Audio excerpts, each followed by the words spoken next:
Welcome to NinonSpeaks. I'm your host, Ninon de Rosa, and my co-host is AJ Dean. Sit back and enjoy the show. Welcome to NinonSpeaks. I'm Ninon de Rosa, and we have another show on its way. And as you know, we usually have two guests, which we have today. I don't normally introduce the guests. I let my co-host, AJ Dean, do that. But I just want to give a shout out to all our audience out there. Also to Pinewood Studios and these Laurel Awards. We've just received 3 of them, and I'm absolutely delighted because we are a new show. We've been going for just over a year and 1 month. And the reason it was started was the COVID thing, because we didn't know where we were going or what was happening. So we thought, let's just plow in and take on a show on the internet. And now a year and 1 month later, we get these awards. So thank you, Pinewood. Thank you, everybody, and whoever was involved. Amazing. And now I'm going to take you over to AJ, my co-host and producer, and she's going to introduce these 2 lovely ladies. Yes, thank you so much, Ninon, and congratulations on those Laurel Awards at the Film Festival in Pinewood Studios. We have 2 lovely ladies today, the gorgeous singer, musician, and actress, currently working on the motion picture Metronome, Emerald Khan, and the beautiful and talented Kimberly Skyrme, director, producer, writer, casting director, who has been in the film industry for 30 years. She's a wonderful expert, and she is also working on the motion picture Metronome. Welcome, ladies. Hello. How are you both? You both look amazing. I don't know, Emerald, Kimberly, who am I going to go to first? Well, let's go over to Emerald. Let's see. I'm just trying to keep up with you. Well, you know, it's amazing not in this day and age, but it's amazing to see 2 women like you in the entertainment business, and especially the movie business, that are not up and coming, but have come up the ranks as of being a woman. That's a tough ride, but it's obviously not tough for either one of you. Emerald, how has this been for you in the industry? Working with Kimberly has been absolutely amazing. She is highly gifted, talented. She's very driven. So it has been quite the experience. If I ever have the opportunity to continue working with her, I definitely will follow her everywhere. As far as with my career, I love the fact that I'm able to do 2 things that I enjoy and love to do, such as singing and acting in the same production and in different places at the same time. So I love the story. I'm grateful to be a part of this. And yeah. I think it's amazing that, whenever I think of singing and dancing at one time, I seem to go back in years when we had all these film the musicals and so, which we don't seem to have as much now. We haven't dismissed them completely, but they're not the same as what they used to be. They used to be such an extravaganza. So to hear you, Emerald, saying you're able to sing and dance and also obviously act. Don't dance, just the singing and acting. If you want a good laugh, Miss Ninon, you better ask me to dance, because I'll give you a good show. I tell you, you'll be laughing. I would like to ask you to dance right now, but I don't think we're prepared for that one. Next time. Well, there'll be a little bit of movement in it. So she's but a doing whole lot of movement. Yeah, but we got to really have the movement going. Not any dance numbers. Well, Kimberly, why did you take on? Well, congratulations with your career, first of all, of what you've achieved and what you've done. I happen to know the struggle you've been through, because I'm obviously a woman like you, and it's never been really easy, though I never thought it was hard. So I kind of, challenge them against me. I kind of sometimes. Well, I agree with you in that way, that while it's challenging, but I don't think I looked at it like a challenge I couldn't overcome. Anything that's worth doing is challenging. I just think women have to work harder, and we do. We don't give up. And I just had amazing mentors, I must say. So although I started, as we said, 30 years ago, which is hard to imagine because it's just the job still feels new and exciting, but I saw a lot of very famous male directors. So it didn't occur to me at 26 years old, although I focused on directing when I was a theater major, that I too could be a film director. But through all these amazing mentorships, I think, again, everything goes as it should. And we just have to learn a lot, and that foundational learning from all these other male directors. Now that I found a whole number of scripts that I just really want to direct, and their stories I want to tell, I think I'm more well equipped to do it now than I would have been 25 years ago anyway. So I think, again, life is as it should be, and I just look forward to it. So I've been happily climbing along the way, even though it is challenging. Yeah, when you get a script, obviously you're given a lot of scripts because of where your position is right now. How do you choose the one that you kind of attach yourself to? That feeling that, oh, I can do this. I can get the actors. I can get this whole thing together. Well, as I mentioned, I was a theater major in college, and particularly Lillian Hellman and Eugene O'Neill were two of my favorite playwrights. And I think there was a lot of messages underneath the actual text that were there. So there was a bit of a social commentary and some social messaging under the guise of entertainment. So I find that scripts that are written like that, screenplays that have the obvious information just to the apparent reader and the apparent viewer, but those who like to dig deep, that there's a lot of other messages going on. So those are the ones that are particularly appealing to me, because I want to make social change. There's plenty of movies out there, but we all have to pick something that's important to us. And for me, an opportunity to create social change through filmmaking is nothing more wonderful that I could be doing. Emerald, going over to you, Kimberly's mentioning social change. And I think social change comes every day, personally. I think it's different things come up. To you, in social change, what would you like to see in social change in the industry? Honestly, being a minority woman with, a variety of what may or may can be considered as either a superpower or a disability. That's something that I'd like to see more diversity into, as well as something where it's, if you can't, as long as it's not hindering someone from doing their job, then it shouldn't matter at all. And, that's something I'm always very passionate about, because there have been moments where I was looked over for various reasons, neither here nor there, but seeing another person that what were those various reasons?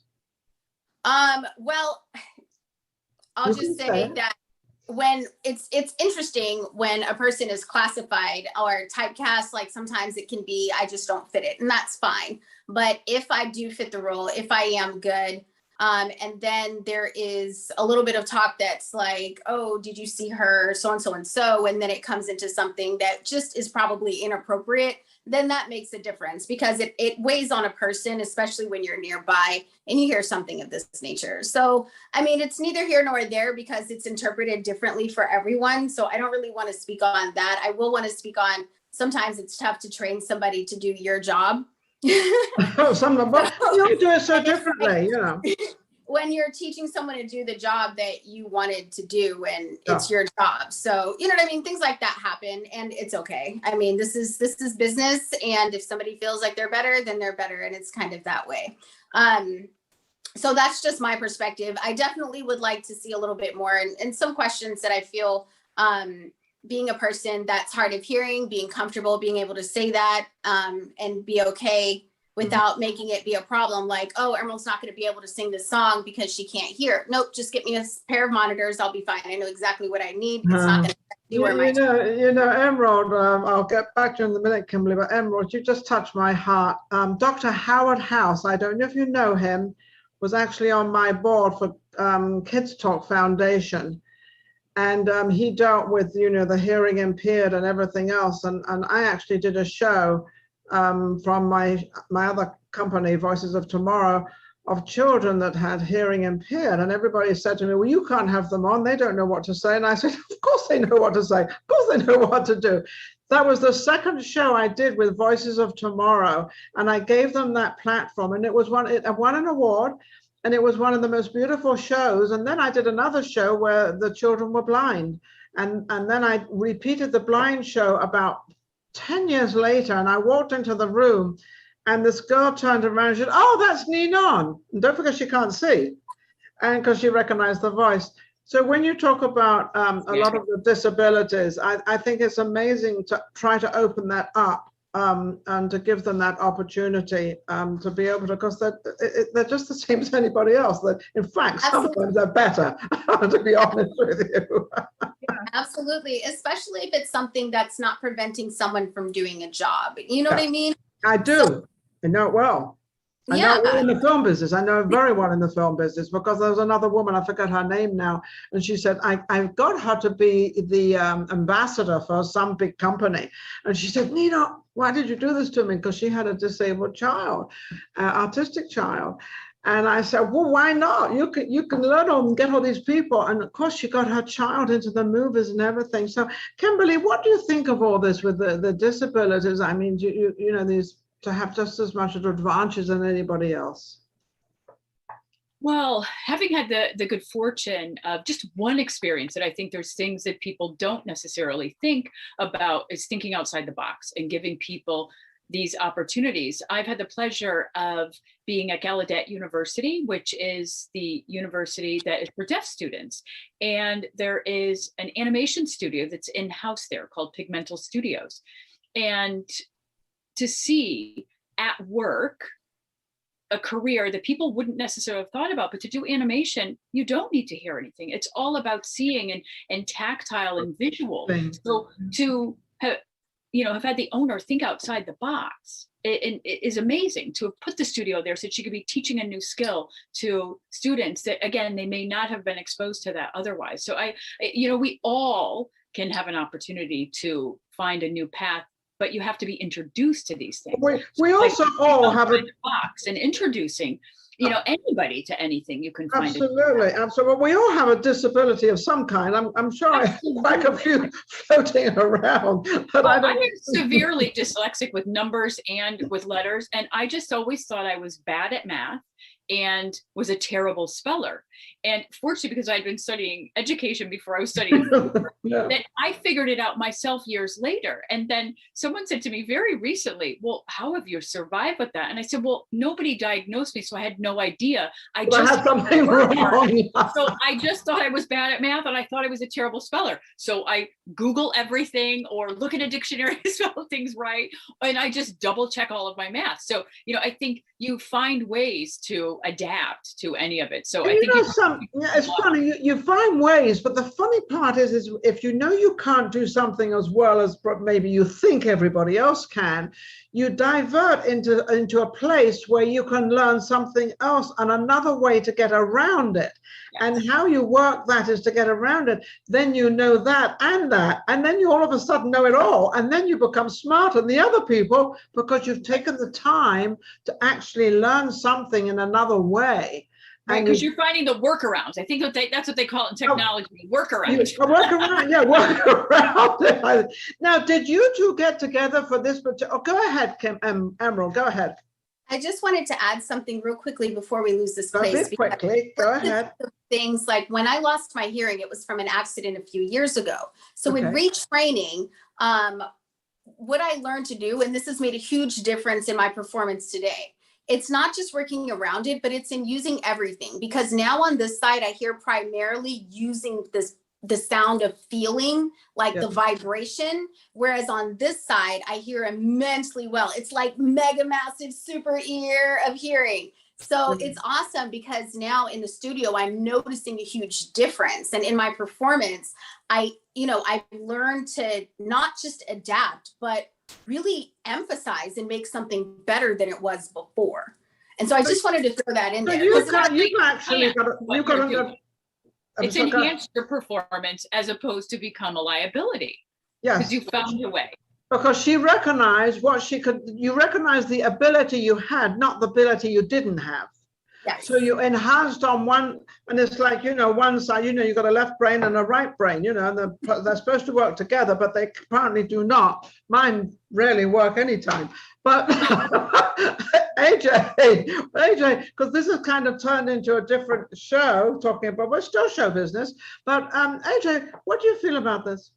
I love it. I think they are superpowers. I think Emerald has superpowers. I think dyslexia, the superpower that Kimberly has, same thing. And I think, Emerald, do you have a very special serenade for Ninon? I do. I do. Yeah, let's go for it. All right. Excellent. Excellent. Well, I was just in Las Vegas and I look forward to coming back out again. And in the spirit of Vegas, I would like to perform one of my favorites from our classic and our favorite man with the blue eyes. Go ahead. Go for it. Tall and tan and young and handsome, the boy from Ipanema goes dancing, and when he passes each girl he passes goes. What do they say, ladies? Ah, yes. When he walks, he moves like a song, but it swings so cool, he sways so gentle that when he passes each girl he passes goes. Ooh, Ninon, I know you saw him, but I watch him so sadly. How can I tell him I love him? Yes, I would give my heart gladly.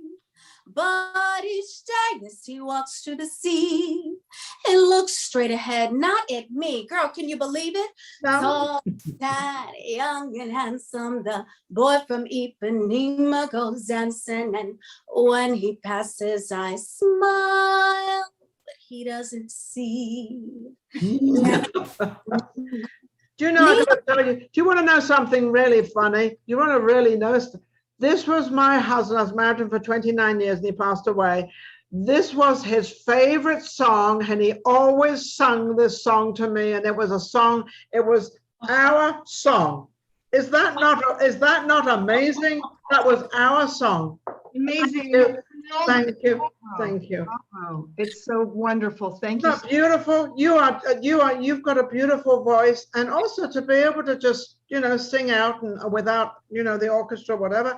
I always admire that. And I have another show called Vegas Live with Ninon here in Vegas. So when you come to Vegas, you're going to come on my show as a guest. Come on my show. But when I have singers on, I always ask them. I said, and I do it. They don't even know I'm going to do it. And I say, "You going to sing me some couple of lines or something?" They always do, because they have to. It's funny, Kimberly, but don't people have to do something on the spot? I mean, if there's a director there, a producer there, a talent there, and they say, "Oh, can you rap a little bit, or can you sing a little bit, or can you say these lines?" They have to do that, right? Yes, they have to be prepared to just roll with it, because you never know. They can't say no, because this is their business.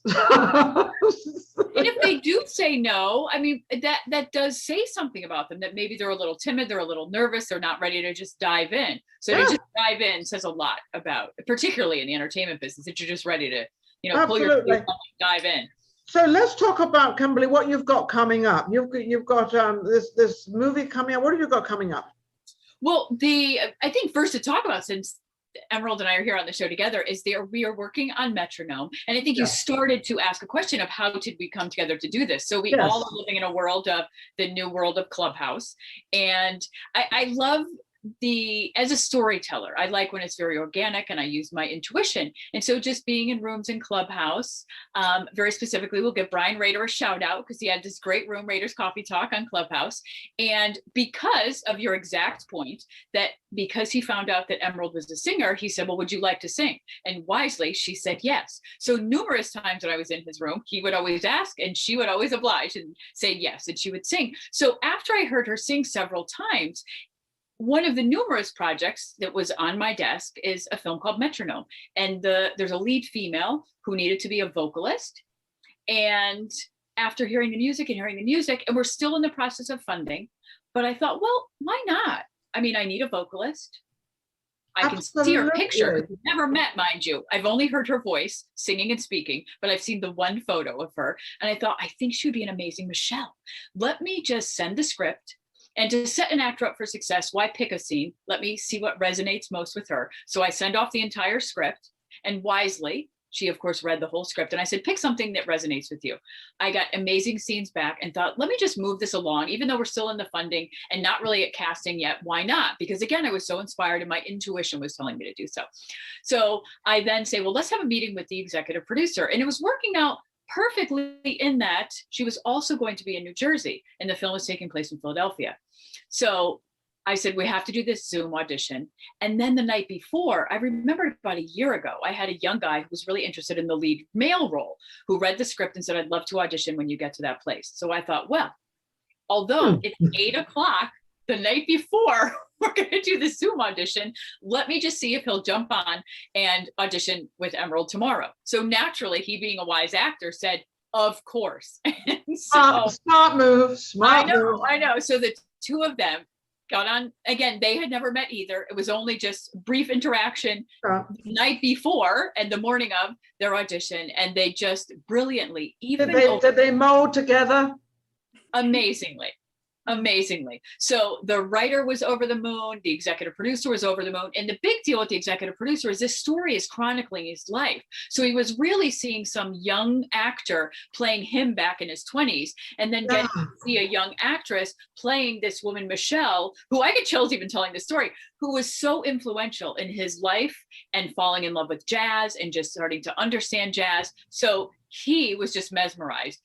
Weepy, and the writer weepy, because on top of it all, they happened to pick the writer's favorite scene in the movie, which was this great conversation that they were having while they were in the car. So it just worked out famously, and not in normal film, Well, it sounds to me like it was all meant to be. I mean, you've got two young people nobody knows. You've got two young people coming together, reading a part that they don't even know each other, and putting all this together. It's funny how in this world some things become so natural and so, I don't want to say easy, because I know your job isn't easy. You still got to try to get everything together, but this became easier for you.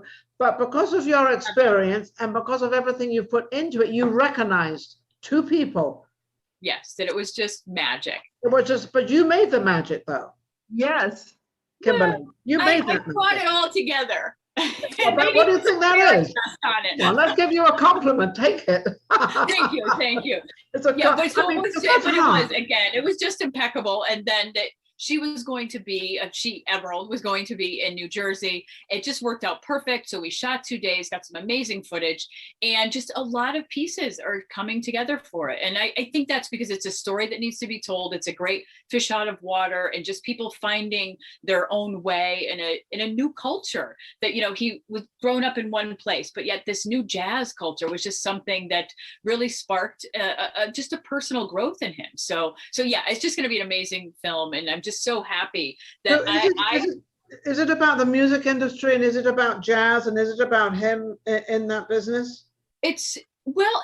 Interestingly, it's a real fish out of water story in that, Harry, the real person, the character Alex, was raised in a very specific culture in the main line of Philadelphia, but then found his way in life from a very different culture, which was the jazz scene in the 90s in Philadelphia. And then the two owners, two brothers who opened this jazz club, that they really took him under his wing. So he had his real father, but then he had these new, jazz club fathers.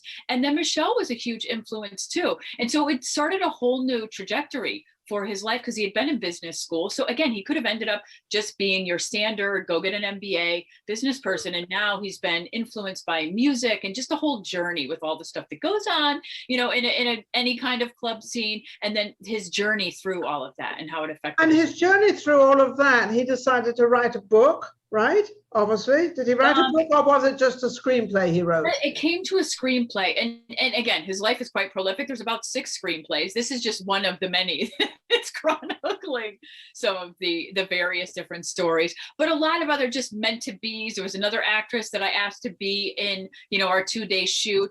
And as I shared the script with her, she said, Zanzibar Blue is the first club I ever went to in Philadelphia when I was in my 20s. All these coincidental things that are amazing happening. Coincidences. Amazing. And then another great actor from Philadelphia who I had cast in House of Cards, Christopher Mann, that I had no idea. I cast him as the Secretary of Energy. So I had no idea he was even a singer. But so then as we're shooting and, Emerald obviously playing the singer in the film, And we just had a little interchange with them at the bar, and then he starts singing back to her and she's singing back to him. So then I got to find out more about him. Knowing that, I said, no, let's keep doing that, because we're going to work it in. Like, the two of you know each other so well that you have a little song that you do back and forth. So there was just so much magic that came out of the 2 days that it's only becoming more magical as we get to shoot the whole film. Emerald, when you were chosen for this part, did you actually feel that this was kind of, that you could play this because it was kind of you, and it was kind of, you really don't have to put really much effort, which you're going to put a lot of effort, I know, but I mean, because you've already got the gift of playing this part and being this person? I think that was a moment where I felt proud of what I do, because a lot of people sleep on what I do as a jazz and a blues singer. And so you know what I mean? It's like, yes. Oh, and that's why I do multi-genre, but my concentration is there. So it made me feel really proud of what I'm doing. I get to tell a piece of jazz history. Yeah. You know, it's like meeting, for me, it's like being able to perform an orchestrated piece from Duke Ellington. I just feel connected to what I love, you know, and I'm grateful that I have the experience so that I can really be able to give the jazz, the vocalist side of the story. Yeah, you know, that's what I was saying. Yeah, that's what I meant. It was because you're able to put in what you already have. Yes. And Kimberly can't. I know we just lost Kimberly. I don't know where she went, but she just vanished. So she'll be back. But there you came back again, Kimberly. Kimberly, I'm just going to divert this whole thing again. You mentioned something about the House of Cards. Mm-hmm. Were you involved in that? I was. I did work on the first 3 seasons of House of Cards. Really? So and how was that? Oh, it was amazing. I think my biggest joy is, I started working in television. I really predominantly worked in features. So I'm, again, just fascinated by series. But I think my biggest kind of success of it is that each of the seasons, it was 70 local people, many of which I had known for many years, that I was able to get jobs for actors. I mean, that's the joyous part of casting, which is why we'll never get old. So 30 years later, it's still new, because each month, each week, each year, it's more and more people. Everything is, well, it's creating, because in the movie industry, in the singing industry, and the entertainment industry, you are forever creating, you're forever putting new stuff out there. And this really keeps you young. I mean, you know, I'm trying the same old thing as you're all trying. Stay young. You don't have to worry, Emerald. You're still young enough. But it's funny. Eternal. I just got to keep up with you ladies. You just keep looking better with grace. That's all I got to say. Yeah, thank you. Well, accept that. But you two have done it exceptionally well. It's absolutely amazing. What's the biggest thing, or the thing that you've really achieved, Kimberly, that you really, you said, this is it. This is what I wanted? Wow, what an interesting question. And ironically, I think the biggest thing I'll say that I achieved, because I was able to actually have dinner this evening. I'm at home in Connecticut visiting family, and we were able to have dinner with my reading teacher from junior high school, that we're still friends with them after all these years. After all this reading time. and of course, my favorite thing when I was studying to be a teacher was story time. So it's no surprise that here I am in a storytelling business, but it was. So the biggest thing I think I've accomplished was the mental shift from being a casting director and a producer, which is really creating a platform and opportunity for everyone else to succeed, correct, to shift to that it was okay to be the director and rally all of that around me having an opportunity to be the chief creative officer. And I feel that for many years, I thought it was selfish if I did that, because I really love to put other people in a position for success. And I was somehow forgetting to let myself. And you were able to do that, but you were able to bring other people, friends and people you liked, and to bring them in, as well as choosing the talent to make sure what you're doing is going to come out how you want it, and it's going to come out really, really big. Over to you, Emerald. What about you? What is the greatest thing that you've kind of achieved? I mean, I can just think off the top of my head, talking to you for a short while. There's many of them. What is for you the greatest you've achieved? The biggest and the greatest moment that I will never forget. Actually, there's 2 top big ones, but the one that I will choose for this discussion is not only attending the White House Correspondents' Dinner, right, one year, and performing at a variety of pre-dinner receptions, but during one of those performances, a very special thing happened. Mrs. Sheila Johnson, she is one of the co-founders of BET, and she heard me singing at a production, and my saxophonist, and she asked us to come out and open her equestrian resort in Virginia for the 4th of July weekend. Oh my. And so to have Miss Sheila Johnson pick me out of all of the amazing A-list people, she picked me, and she got on stage with me during the performance. Okay, she had a great time. Here we are. Yes, it's a moment I would never forget. I'm going to quickly, because we've got a couple of minutes. How can anybody reach you, Emerald? You can find me anywhere, wherever you look for something, you can find me, honey. I'll be waiting for it. If you go to Google, I'm there. If you go to Safari, I'm there. Emerald like the jewel, Khan like Shaka like Genghis, or on social media. Okay, look out for Emerald Khan. Kimberly, how about you? I think the easiest thing probably is on Instagram. It's Kimberly Skyrme, and you can obviously send direct messages there, and I will actually see those. And you can find out information about Metronome. And of course, I'm also doing films in my home state of Connecticut called Christmas in New England. And you can see as those things are starting to pan out. And yeah, so you can see lots of AJ, I wanted some words with you. We haven't had much out of you, but I'd like you to give some last words here. We don't have much time. Oh, thank you so much, Ninon. It's an honor and a privilege to work with you, my mentor, my favorite friend, and the best boss in the world. I'm so proud of Kimberly and Emerald. We are proud of you for all of your achievements, and you're just absolutely beautiful ladies. Thank you so much. I'd like to thank everybody out there. I'd like to thank my guests, Kimberly and Emerald. Absolutely amazing story, because it has not been easy for them, but they have disregarded all the things that were hard for them, and they chose to go take that ladder and keep going up each rung at a time. And you've all done it, and you've done it beautifully, and you've maintained as still being two women in the business, which I think is absolutely amazing. I also want to thank. We're only just getting started. Getting started, right? Look, I just came from the studio today. We finished 3 songs. Like I promise there's a lot of great things that are happening. I'm really excited about all of this. I'm excited. Platform. Thank you for this platform to give